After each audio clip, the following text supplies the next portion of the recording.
Right, your reaction. I'd be terrified if I were a Bengals fan. That is a 5-alarm fire. If you're a sports fan, you're just age-wise starting his prime. Superstar quarterback talking about, if I want to keep doing this, And I was thinking about it this morning because there's, is this a Andrew Luck type of thing where it's like, man, I'm just too beat up? Or is it more about being beaten down in relation to the franchise and everything that has gone into it? Which is why I would be doubly terrified if I were a Cincinnati Bengals fan, because unless I am forgetting, there is only one instance in my adult or even young life of a star quarterback in the prime of his career saying, you know what, I've just had enough.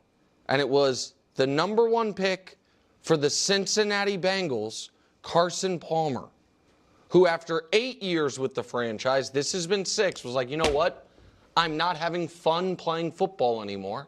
It was one of the things he said, and I am going to retire unless you trade me. Now, he ended up being traded and played damn near another decade. Like, he didn't actually want to be done. He played for the Raiders and then had an awesome run in Arizona, made a conference championship game, almost won MVP one year. In 2015, I think. Like, this is a potential disaster and really scary if you're a Bengals fan, and sad no matter what if you're just a football fan, because Joe Burrow's awesome, and we want him to be in the league competing for championships. Yeah, I don't disagree with what you said. It's hard to read exactly what he's saying. I watched a lot of this, and I was trying to figure out, okay, he's clearly upset and disappointed and despondent and all of that, but is he upset with the organization? Is he upset with the defense?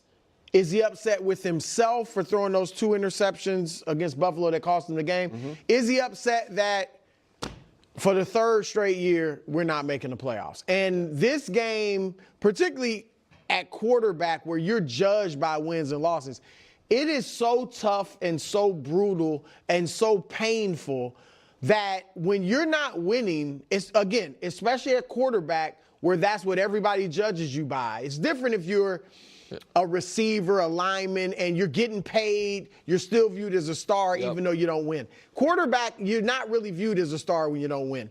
And so it's probably hard when you keep falling short of even the playoffs as a quarterback because it's so painful. But, and look, the Bengals we all know they're not a great organization.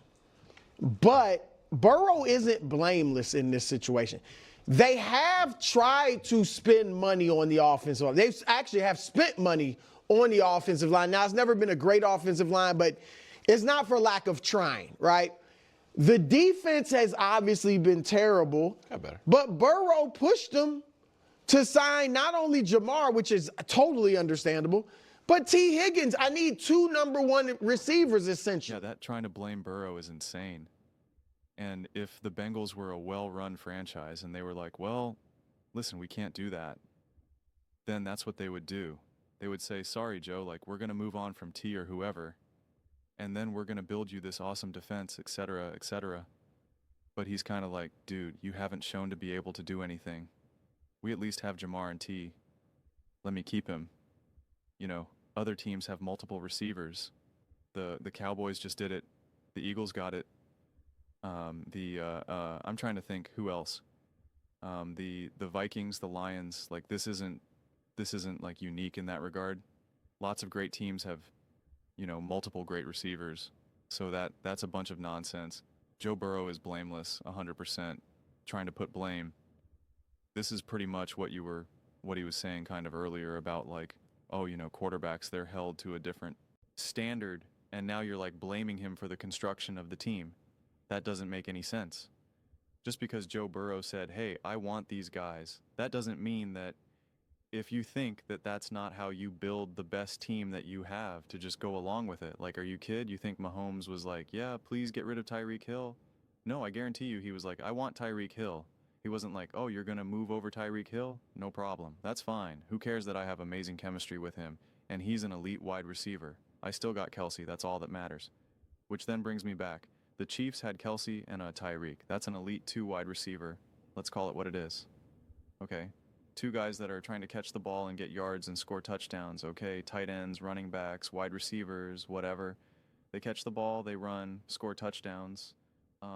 So, no, you're not going to blame Joe Burrow for that. That's insane. That's nonsense.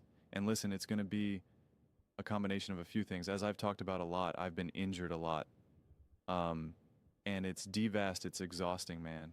It's exhausting. I remember, and Colin Cowherd, of all people, it's what it was. One of the things that made me start to, like, really like a lot of Colin's points. And it was, Clay got injured back to back, and Colin pointed out, you know, it was so great that they won, and he went running to his physical therapist, and, you know, I have it saved on my phone. I just recorded the clip like on my phone on the TV. I still have it. And he talked about, you know, what it's like to be injured and the back-to-back injuries and, you know, how much of an emotional toll it was. And that was me coming off of back-to-back injuries. I tore my meniscus. First of all, we were all locked up for a long time during that fun time. And then when they were all starting to get free a little bit, I get injured. I tear my meniscus. I now can't get surgery for another month because of the way how the surgeries unfold. So my knee was messed up literally for a month. And so I'm just lingering there injured. I get the surgery.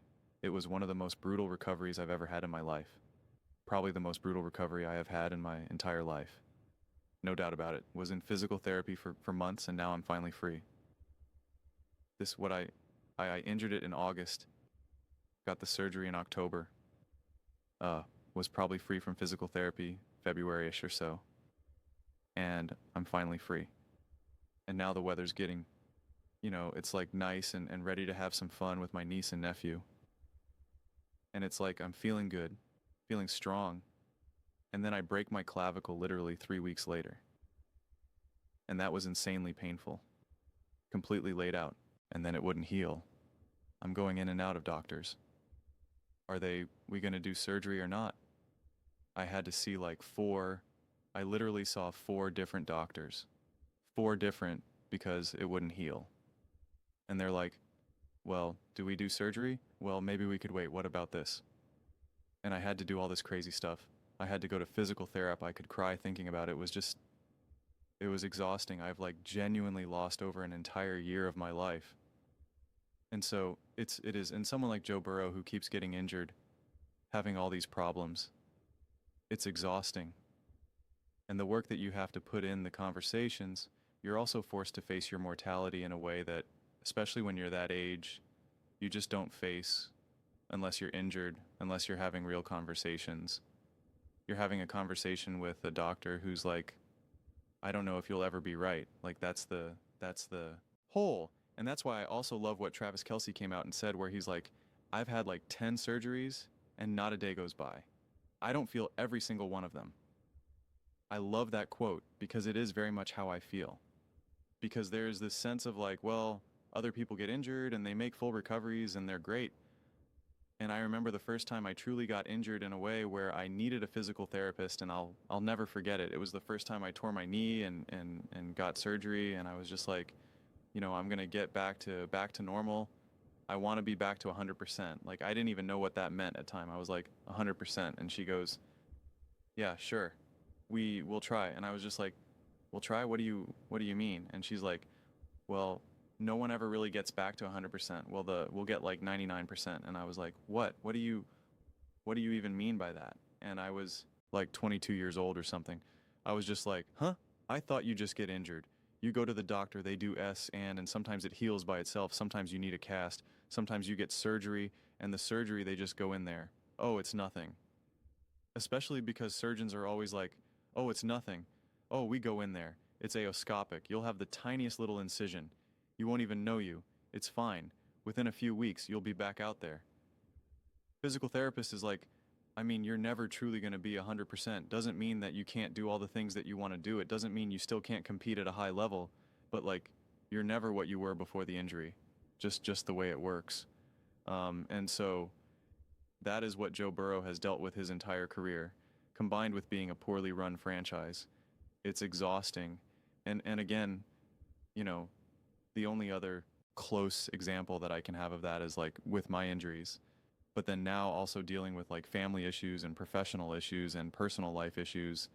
And it's just like everything is crumbling. I don't, my own body is failing on me, let alone my friends and family and prof. Like, where can I rest my mind? Where can I rest my head? Where is a place where I can just be free and be okay for just a minute, for just a second? I'll take just a second. In that period of my life, there was nowhere for me. There just was my dog, maybe. That my dog passed away in my arms in dramatic fashion in the middle of the night. It's like, okay, now let's add that to the list. And so it just becomes overwhelming. And so I think some of what Joe is explaining to right now is definitely going to be a little bit more reactive than anything else. I think at the heart, he does want to play. This is just how he's kind of expressing himself in this moment of time. He's exhausted. He's fried. You know, I remember at some of my lowest moments, like talking to my dad, he's like, "You've already been through so much. You know, you just got to keep going." And I was just like, I'm sick of having to go through so much. I was like, I'm sick of having to just constantly overcome things. It's exhausting. I remember I was like choking back I was like, it's exhausting. I don't want to do it anymore. I don't want to do it anymore. But then things settle a little bit and you realize, well, you have to. You can't just lay in bed forever. I'm not rich. I'm not a billion. And that's the thing. He is rich. I'm telling you right now, okay? If I was rich, if I was going through all the stuff that I was going through, but I had 100 million back. If I just had 5 million in the bank account, man, I am chilling for years. I am shutting down. I don't care. I'm just doing whatever I want and I'm just relaxing. I'm watching movies, Netflix, or out. I'll still probably work out and take care of my body and all that. But I'm just straight chill. Whatever. I got the money, I got the ability, my house is paid for, I got my car. Like, I'm good. I don't gotta work. I don't gotta go out in the world at all if I don't want to. It's completely on my time. And so that is a difference that someone like Joe Burrow, he has that option. I did not. I don't have a choice. It's like, dude, what are you gonna do? But it's hard, man. It's hard. It's exhausting. And I'm sure lots of you watching can you know, have your own issues, the own things that you've had to go through that you can you know, connect with, right? But being physically injured really is it's exhausting. And when you combine it with other factors, career, personal life, etc., it can be overbearing. And when it is seemingly just one thing after the other, like, that's way how it's been for me for a lot of my life. It's just like, you know, I had to see doctors at the age of like 10. You know, I used to cry myself to sleep, like literally, because I had like these like ankle issues, these feet issues, these calf issues. I don't even know what it was, but it was like my body grew too fast for my own body, and I was in such agony. I was literally seeing like specialists at like 10 years old and wearing knee braces at like 11, 12 years old. No one was wearing a knee brace when you were 12. Maybe it's changed now, but when I was a kid, nobody was wearing a knee brace. No 12-year-old was just casually wearing a knee brace. And it was just like, and that was my life throughout. And so just like always dealing with stuff like that, and it's exhausting. You can't even trust your own body. And listen, I still consider myself lucky because there's people that have way worse than me. There's people that get injured when they're 12 and they just never walk right ever again, right? And it's just like, you know, so it is definitely that spectrum of like, why me? But also, oh, thank you, right? That I at least have what I have. But it's just tough, man. And so I feel pain for Joe. I see Joe and that's what I see. And I'm sure some people like, he's getting paid so much money. Lots of people have a job that they don't want to do, and, you know, they still got to do it or whatever. You know, you get paid to do it. And it's like, yeah, but there's not many jobs that if you got paid the amount of money that you would keep doing if you didn't enjoy it. There's lots of jobs that lots of people do that they don't enjoy necessarily, but it's kind of like there's not many other alternatives for them. Joe Burrow could retire and can become like a venture capitalist. He can go to be like, I'm just going to go move to Silicon Valley and I'm just going to start investing in companies. Like he can literally do whatever he wants. He could get a meeting with Jeff Bezos in second. Hey, Joe Burrow wants to meet with you. Who's Joe Burrow? He's the quarterback from the Cincinnati Bengals. You know, his net worth is hundreds of millions of dollars. He'd like to have a meeting with you, okay? Like he has options. He can do whatever he wants at the end of the day. So, you know, we all don't have that luxury.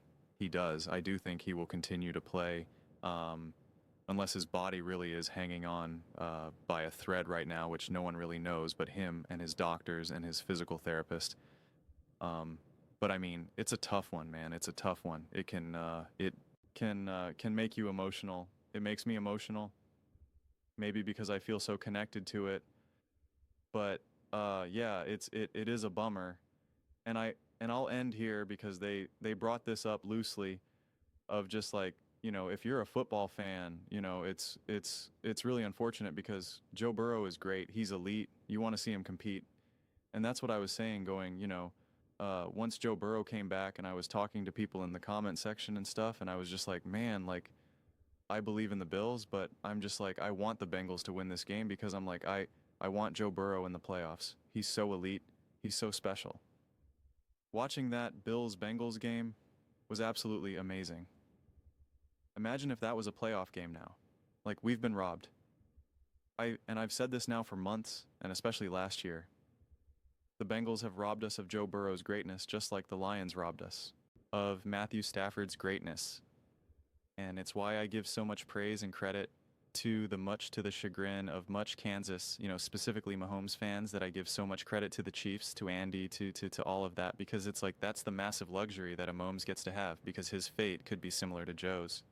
If he got drafted to the Cincinnati Bengals, and Joe Burrow's life would be radically different if he went to Kansas City, Philadelphia, Los Angeles, San Francisco, right? Like, there's a handful of other teams that he could have found himself on, and it would have been a lot better. And if you remember when Joe Burrow was, you know, it was like he was absolutely the number one pick. There was like no question about it. And they were like, should he refuse to go to Cincinnati? And a lot of people, this was not some sort of like small little kind of like, no, you can't do that. Or like, well, should he? I don't know. People were like, no, he should refuse to go to Cincinnati. He should say it with his chest and say, I am not going there. That was a real conversation. That was a real take. It wasn't fringe. It wasn't clickbait. It wasn't just trying to chase views. Like, it was like, Cincinnati's awful. They're terrible. They're poorly run. They ruin quarterbacks. Joe Burrow, do not go there. But those are just my thoughts. I'd absolutely love to hear yours. What do you guys all think about Joe Burrow? Kind of how this whole thing is unfolding, what he's saying. How does it make sense to you? Let me know your thoughts in the comments below. I read every single comment. So whether you agree with me or disagree with me, either way, let's get to some discussions, let's get to some fights. But ultimately, let's just have some fun. And please do consider subscribing. We are building an amazing community here, and absolutely love to see you part of it. I want to build something that we all generally feel connected to, something that we're really excited to be part of. I think we're well on our way to doing it. Please don't forget to give this video a thumbs up, as it really does help with visibility in the algorithm. Thank you so much. See you next time. See.